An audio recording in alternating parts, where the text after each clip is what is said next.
Welcome and welcome to another video. I'm very excited about this one because it is my first ever TBR video, which is my first ever to be read video for ever.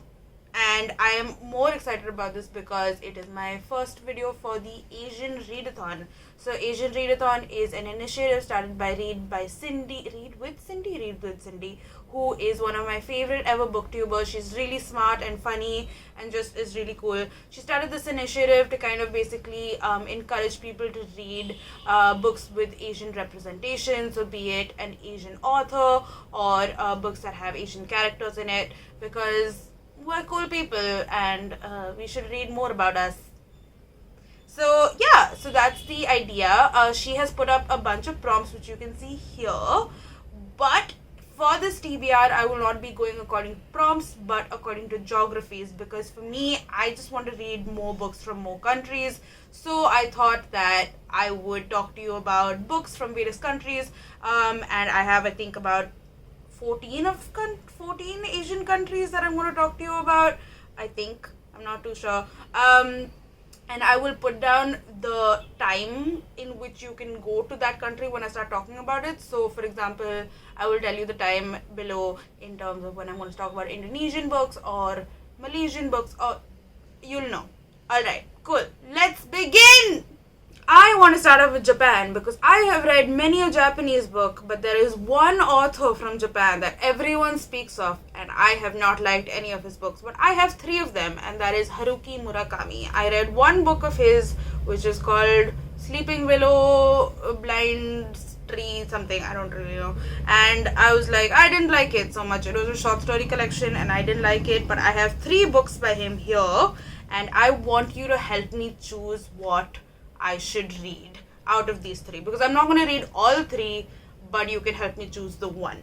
So the first book is Sputnik Sweetheart, and this book, okay, before I get into this, I should tell you that I don't like to know too much about books, so I will not in all probability be giving you a really intense summary of it. So I will link them all below for your information, like I'll link them to the Goodreads links, but yeah, I might not make a lot of sense when I'm actually talking about it.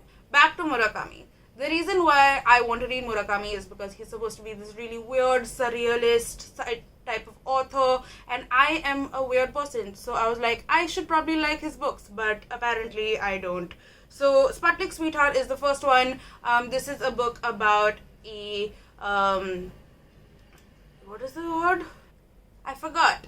This is a book about unrequited love, and it's basically a story about this boy who is in love with this lady who is much older than him, and then this lady goes missing. So it's a story about that love and then him trying to find her, and it's like supposed to be really good and interesting.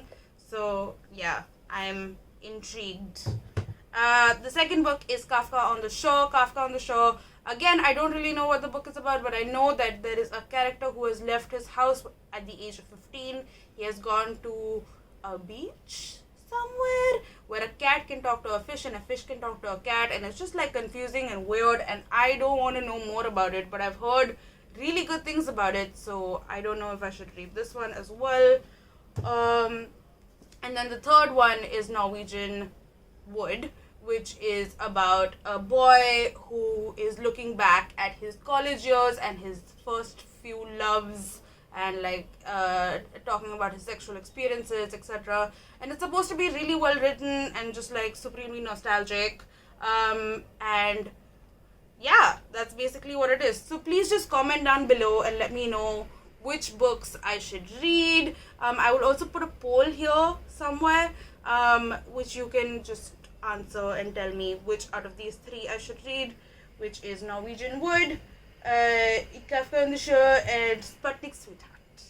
Alright, moving on to my home country, which is India. Now, as you know, if you have been following me for even a little bit, that I read a lot of Indian literature with my hashtag #LitWithIndianLit, where I talk a lot about translated literatures. I will link you to my recommendation video here or below somewhere.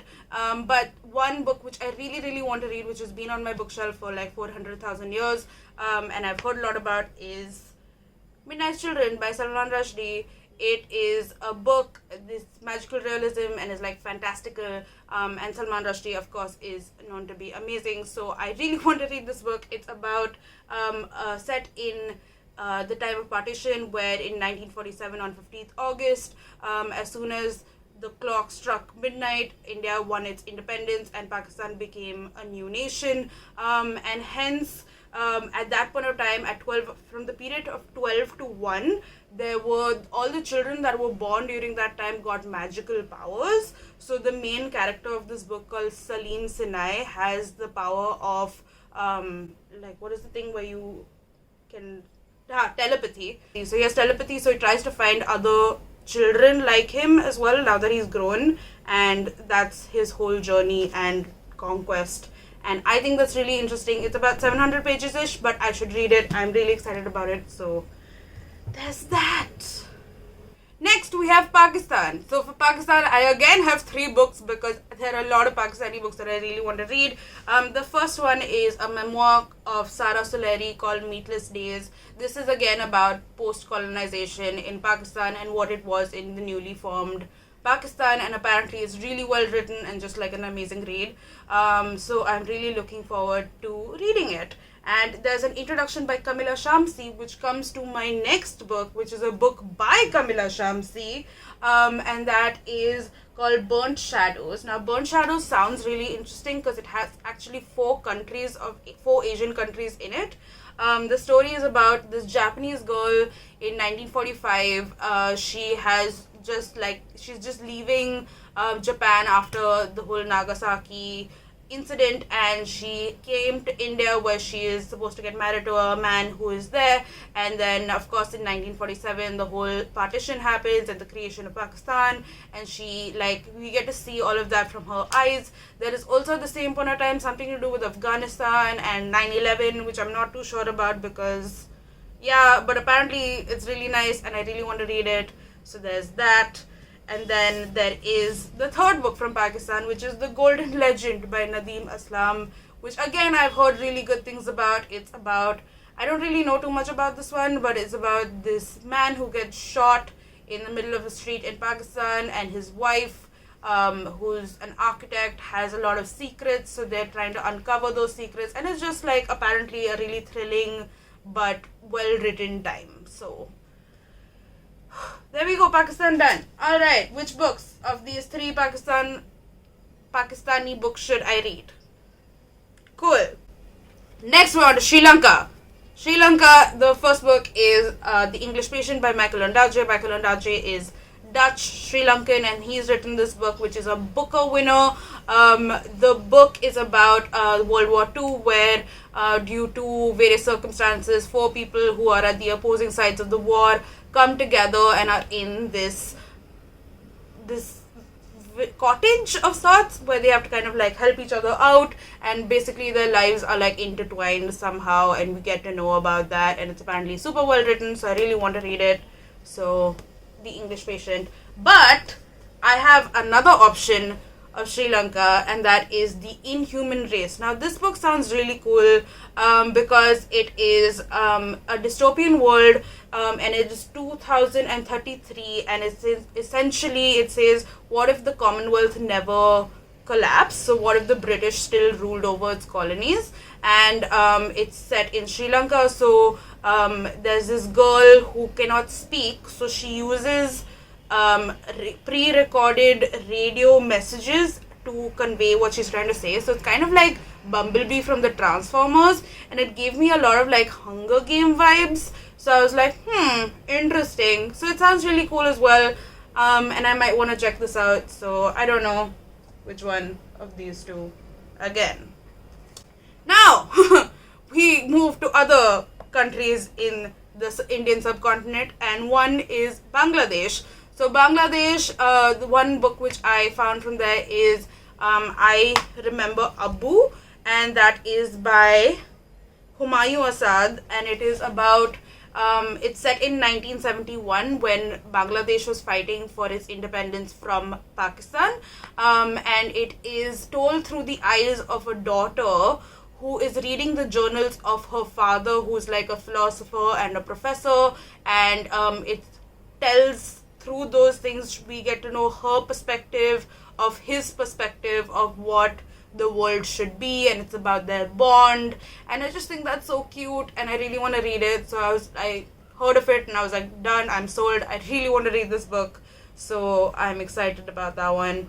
And then there's a book from Nepal called Pal Pasa Cafe by Narayan Wagle, and this is a book about the Nepalese civil war and is apparently an anti-war novel and is much loved in Nepal, so I am excited to read that as well. Cool.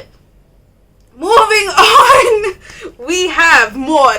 Okay, we have Do Not Say We Have Nothing by Madeline Thine. She is a Malaysian Chinese Canadian author, and she wrote this book in 2016. It was shortlisted for the Man Booker, and it is the story of from the perspective of a young girl and a mother who take in a Chinese refugee in Canada, and this Chinese refugee has just fled from the Tiananmen Square protests, I guess. Yeah, Tiananmen Square protests, and just all of that stuff that happened there, and it tells you that story as well as how all of their lives changed. So I just find that very interesting, and apparently it's supremely well written, so I am dying to read this, and I will hopefully get to it this year. Cool.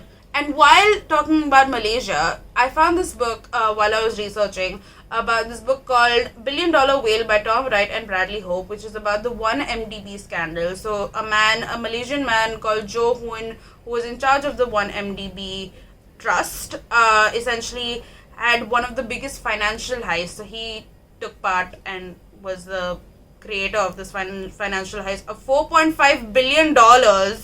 Okay, and it's apparently really interesting and really just crazy, and I was reading about it and I was like, okay, I don't really want to know more because I want to read the book now because it just sounds so cool, so I'm interested in reading that one.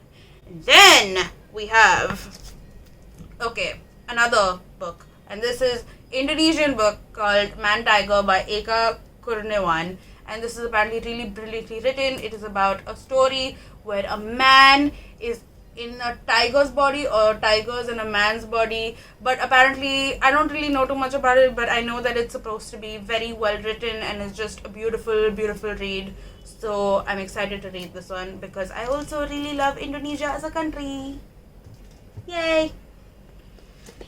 And then we have Ocean Vuong's On Earth We Are Briefly Gorgeous.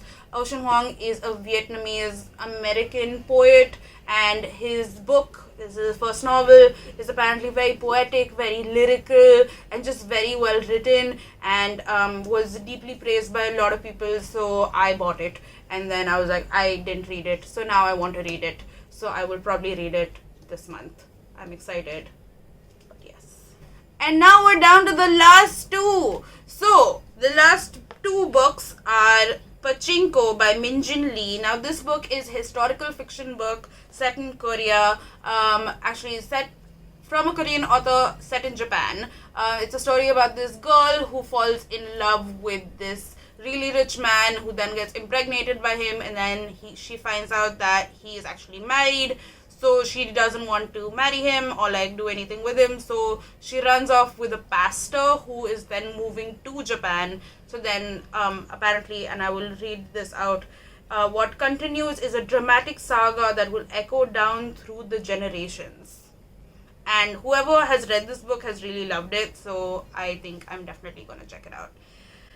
So yeah, and the last book is Love Boat Taipei by Abigail Hing Wen, which is a Taiwanese book. I was recommended this book on BookTube, but since then, and I bought it, and since then I've heard not such good things about it, so I don't know if I'm going to actually read it, and I have like a lot of books to read, so I will keep that in the end, but I just want to put it out there. The book is apparently Gossip Girl meets camp, where a Taiwanese American girl has to go to Taiwan for some study camp sort of thingy, and just a lot of shit, Gossip Girly shit happens. So that was my TBR for the Asian Readathon month. I hope you liked it. If you found any of these books interesting, please do let me know if you're going to read it. I would love to maybe do a buddy read or anything if that's interesting for you. If you have any other suggestions, let me know. And happy reading and have fun. Bye.